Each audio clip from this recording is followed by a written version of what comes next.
Ladies and gentlemen, my name is Abu Michael Danjuma. I'm your host today on Emirates TV, and today we are looking at a very powerful topic, but the one that we often neglect because of our hustling spirit as Nigerians. We're looking about our health. You know, there's a popular saying that states that health is wealth. Today, we are going to be looking at neglecting health, the silent killer of human potential. And to discuss this topic with me is a medical practitioner and a nurse, a powerful one at that, by the name Miss. Promise. And also my co-host in the building, Mr. Still Igbo. Alright, today we are going to be discussing about our health, a very vital and important part of our well-being. We are going to be looking at the danger of neglecting our health, and if I use the pidgin, the wetin dey really dey happen when we feel like say we no wan meet doctor chop our money, when we feel like say hospital na for only people wey dey sick, when we feel like say sickness na for old people, when we feel like say na only rich people na dey go for medical checkup. So we are going to be discussing some things that will hope will enlighten you, educate you, and probably change your mindset about some certain things about your health. So first of all, let's talk about healthcare as Nigerians. How do you look at Nigerian, the average Nigerian, how do you look at their behavior when it comes to their health? Negligence. A lot of them are negligent about their health. Stubborn, adamant about their health until it comes too late. And that's when they run to emergencies for care. And sometimes some of them die, some of them barely survive, and some of them live with turmoil from using a lot of antibiotics. Some of them abuse antibiotics by giving safe medications, and that can also cause long-term issues on their body. So of course, a lot of Nigerians I've seen are very adamant to their health. Now, what do you think makes them to behave that way? Well, I won't blame them 100% because of the economy we have in the country. But notwithstanding that, a lot of people feel that as he used to say, black man when they sick, they are strong, right? So they're not saying, hey, that's not the African man. So that's it. Why some of them are so negligent is because there's a word called asthmatic, means you don't show symptoms for a long time before you break down. Like there are some kind of issues that happens. Let's talk about the general one, malaria. It happens to almost everyone. But there are times that malaria also differs in people.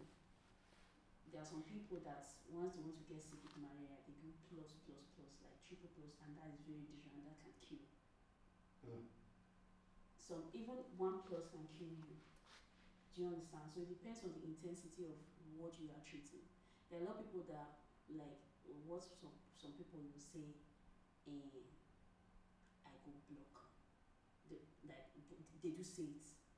They'll say okay, maybe they just feel ill or something. They will take paracetamol to reduce the headache and the maybe and their temperature. They feel that they're fine. Yeah. So when you start taking all those things over time, the malaria increased, even if it relieves you. That's when the body breaks down. So do you think that the economic situation in Nigeria, like the hardship, the cost of medical care, contributes to this negligence and withdrawal from medical attention or care? Yes, it does. So what do you think that can be done to alleviate the situation? Okay. For me, whenever I advise people that if you know you feel ill, the first thing you should do is go run a test, so you know exactly what you're treating. First of all, even if you don't want to go to the hospital. So once you run a test, after you can take that test to the pharmacy and tell them that okay, they show them, look at the sickness I'm having. If it's something treatable, they can give you drugs. You can also take drugs for it. But always do a test to actually know what you're trying to treat if you're trying to self-medicate. so you won't treat on something that's not there and cause issues. Now, how do you think, how many times should somebody go for test? Maybe in a year, just for test sake. Not that Every, somebody. Person is sick. Yeah, okay, not that just sick. like every 3 months. Every 3 months. Yeah, where for malaria you can go for maybe 2 months or 1 month. Just to check your body for these things. Yeah, not just only malaria. There are a lot of Mm. things that you check for. Every 3 months is perfect to check for test. You want to check for test, check your sugar and those things. You can So do it every general 2 months. body test. For general body test, you can do every 2 months. And these tests, are they free or they are paid for? You are paying for They are it. paid for. Yes. It's okay, go on. Okay, so when he asked if the tests are free and you respond with the fact that they are paid for, do you think that the cost of getting those tests might be a factor those people consider that make them to withdraw from going to those tests? Yeah, it does. But let me say something. In a hospital, when patients do come in at times, personally, if you ask me personally, I'll tell you go run your test outside. Outside the hospital, it's cheaper. Outside, Outside where? outside, so where? Okay, running a test in a lab might be cheaper than running it in a hospital because of the hospital policies. Okay, now let me draw it back to we're in Delta State. Mm.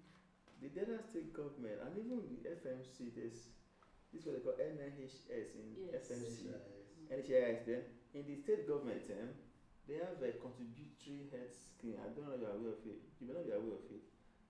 But contributory health scheme where they pay, like Are you talking about NGOs? not NGO. This one it could be a scheme in the run by the state government. Okay. They pay a lot of money. The list is 7,000 naira. So for a year, and then with that one you can take treatment in designated hospitals. As far as you have the card, they give to you. When you get there, you present the card to them, and then with that card, and they give you treatments. But then there are some treatment that your card cannot qualify to run. As in you're going for surgery that's high expensive. Yes. That card cannot run those things. Mm-hmm. So I think, like as you said, some of us are negligent. We're not looking at those, like you said, about the cost, about the money. But if somebody can spend 5, 10, and 7,000 like that for this kind, just pay and rest and get the card, then you, all the kind of tests you will not pay for those things. Yeah, but on that thing, I think I got from your point now. Yeah. These services, how really are they available to the masses? Because No. it's a very, you get what I'm saying? Because Yes. I think this is like the first time I'm hearing about this contributory Health scheme. health scheme. Yes. So what are they doing to actually bring it to the light so that people can be aware of Yeah, it? people are aware, but so I don't have the card myself at all. Okay. People are aware. I think I know the office in Delta. I think along DBS Road, the office is there. They go to villages. They go to villages in the state. From what I learned is that they've registered almost 2 million Deltans into the scheme. Some are of a higher grade, but the lowest grade is the one of 7,000. That is the lowest income earners. 7,000. So people know about it. They even some assembly member they pay for their people. Then some high well-to-do people, even some NGOs, they pay for their people in their communities just to assist them. There was a day I went with them to one village in Anosha North. I went with them and then, as a reporter, we did report for them. And they brought people from the village hosted by the community chief. And then they give them card and then they register them. So just to add to what you are saying, people just if those that have at least somebody can afford 7K for a whole year, and then you can run the test in the hospital for free, and then get some drugs when there's a malaria like that. When there's malaria, they can give you drugs to take care of those malaria, diabetes, whatever you can. Those things, those drugs they give you can take care of this. I think people should look at these possibilities. Yeah. They are there and they can run them. Alright, thank you very much. This question says, what are those 3 simple lifestyle changes every Nigerian can adapt today to protect their health without spending much? Because prevention is still better than cure. Yeah. So what are those simple lifestyle that you think that people can do to at least help their health, to just, we know, because we know that cost of living is on the high side. So we want to prevent them, those things that people can, so that when they go for those check, they will, when they check them, they'll know that they are on green, not red. So what are those things that they can do? Okay, number one thing about it is by having a healthy lifestyle. Live a healthy lifestyle and you see your life changing. That is number one. Now, healthy lifestyle. Explain the health lifestyle. Yeah, break the healthy Yeah, lifestyle. healthy lifestyle. What are the So that everyone lifestyles? can understand. What are those healthy lifestyle? Because most time we hear healthy lifestyle. What are these healthy lifestyle? Explain the health lifestyle. Just dot them. I'm talking about the food they eat, hygiene, all those Yes, things. Yeah. hygiene, Yeah. eating balanced diet, and also taking your bitters, your herbal bitters or herbal teas according to what you know them as.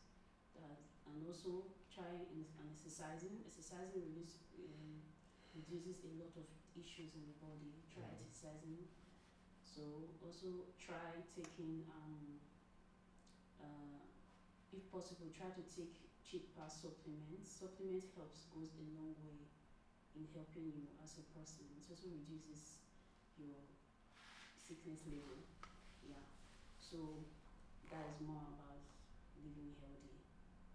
Yeah. And also cut down on bad choices like alcohol, energy drinks, and all those things that contribute to having kidney issues or cancer and stuff like that. Alright. So thank you. Now wait, I still want to look at depression. Okay. Some people, so many teenagers to go depressed, and then before, that's why we did not hear somebody jump into the lagoon and passing away, not because they have no money. Yeah. So because of this, even some people go and find themselves and kill them and pass away because of issue of depression. What about you have thought to manage when such things happen to, so, or there are things that will lead to that? How can you manage something like that? Okay. If not in Nigeria now, therapy to actually afford the therapy is actually quite expensive on the higher level. So what I know, because what I'm saying is what I know I do for myself, is what I would tell every other person is.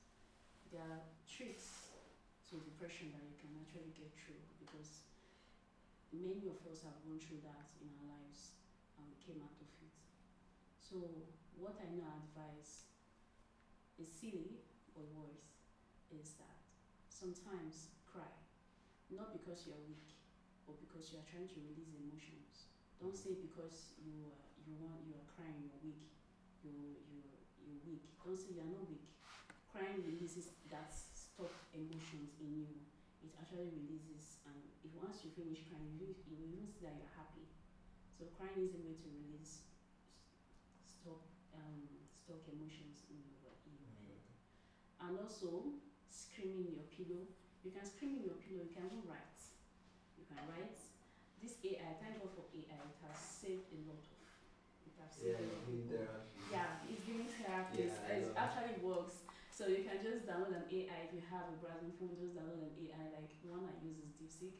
So I use DeepSeek and I'll chat on it. I'll just tell the AI everything that's in my mind is going on. Look at what I'm going through. This is what I'm going through. And give you perfect advice that is actually going to help you. So that's actually where it just look like expressing yourself, because right now there are a lot of people that feel scared talking to other people because they feel that they'll be judged, and maybe they'll feel that those people use what they say against them, so they'll be scared to talk actually. So you can also do that if you don't really have this, you have really trust issues on people. So you can do that. If you have a close family member or friends, you can just call them and say, I'm down, can we talk? I don't need you to advise me, I just want you to listen to me. So I always have someone you can talk to, even if it's a friend. Also you can also do hobbies, you can dance, you can do exercise. Exercise reduces depression actually. Once you're depressed, it has happened to me. If I'm feeling down sometimes, I can just start dancing, phone I'll start laughing. That I can also actually make you happy. So there are things that you can do that actually make you can do your hobbies, maybe you like music, you listening to music, or you can go for a walk. That can also help. You can also talk about it. That can also help. Yeah. So and another thing is that a lot of people feel like, mostly in the male versions, the male part, a lot of men are actually going through depression than females, and I've noticed that because they feel that they can ask for help. Because when a man is trying to ask for help, they bring them down, so they're a man, Yeah, weak. yeah, you're weak and everything, and it's not true. Even males, you can ask for help. Once you're feeling, you cannot do this, if possible, you can ask for help from people. It doesn't mean you don't have to be ashamed, because it's part of life. Do you understand? So even as a male, you can cry. Even if you can't cry outside, you can cry in there. Cry in your room. Yeah, you can cry in your room. You can play music. You can scream. You can scream. You can just sometimes just write, just like say, talk, just like talk to yourself. Tell yourself what is actually causing that pain. Say it out, because sometimes when you say it out, you tend to kill. You tend to reduce that pain. Do you understand? Yeah. Sometimes you talk about it, even if you're not talking to anybody, just say it out. Sometimes you write it on a paper, you burn it. It's a way of relieving that emotions. So you can use that as a coping strategist if you cannot really afford a therapist. And also try to talk to people. As I said, exercise helps a lot. It actually helps to reduce depression. So if possible, you have the money, go to places that and you can have fun. Sometimes when I'm like, maybe I'm just so done staying inside there, something I've done everything and nothing is working, sometimes I'll just go out. I can just go to a bar, I can go to a lounge, just sit there, I just look at people living. So that can even like make me feel alive. Do you understand? Yeah. So, or you can take a walk, you can just stay along the road and just look at cars passing. It's a way, like just look for anything that you can do. Don't just stay stuck. And depression is more like a spirit, like telling you that I cannot get past through this. You tell yourself that I can get past, I can get through this is just a phase. I'm going to get through this. And also positive words, like looking at yourself in the mirror. Look at yourself in the mirror and tell yourself, I can do this, I can do this. This is what I'm going to do today, and yeah, I will do it. No matter what is going through my mind, I'm okay. Okay, thank you very much. I think you have spoken a lot to us about how we can manage our health. Especially depression. Depression. Many people are going to depression, and that's why you hear. If some years back we heard of people jump into lagoon and killing themselves. It's not that they don't have money; they have money. Recently, yeah, students in UNN just committed Yeah, I suicide think because of exam. Just because you fail examination, You fail and you just imagine the exam you can rewrite and pass. It's actually very understandable to actually have gone through that before. There was a time that I wrote a certain exam and the school failed me on purpose. Like it was so bad. I cried so much. I wanted to kill myself. I entered the bush. I was sitting there. I was just looking. I was like, what am I going to do? What am I going to do? I was alone in there, and that's when I knew actually God was actually working there. So it was really hard for me during that period. Like I was broken down. So school can actually frustrate you to that extent.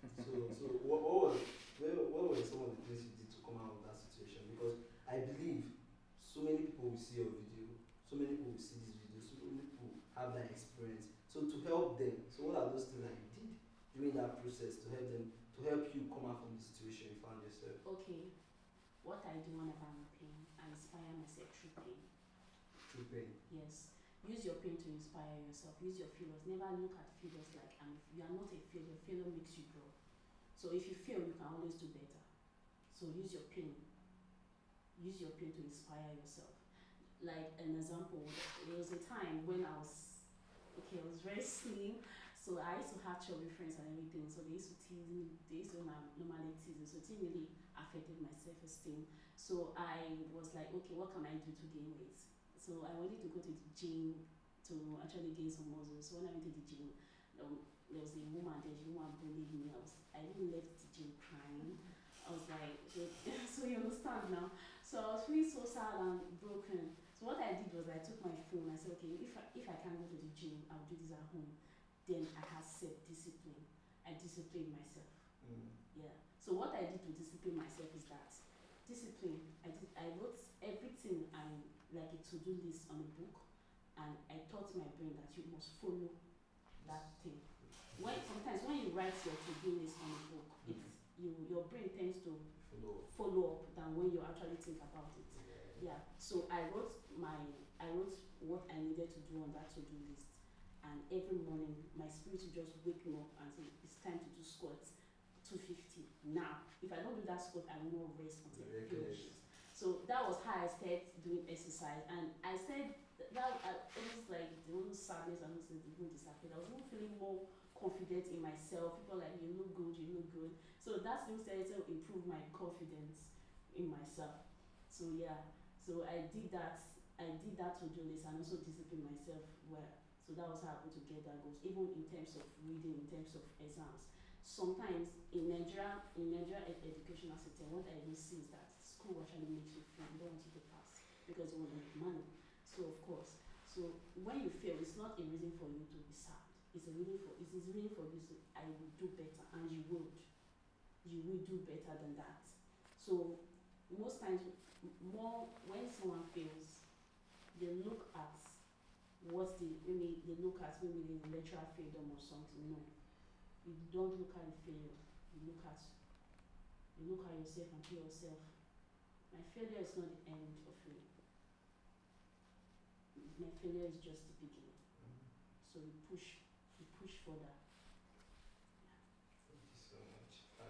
Anything else to say? I think she has spoken a lot to us.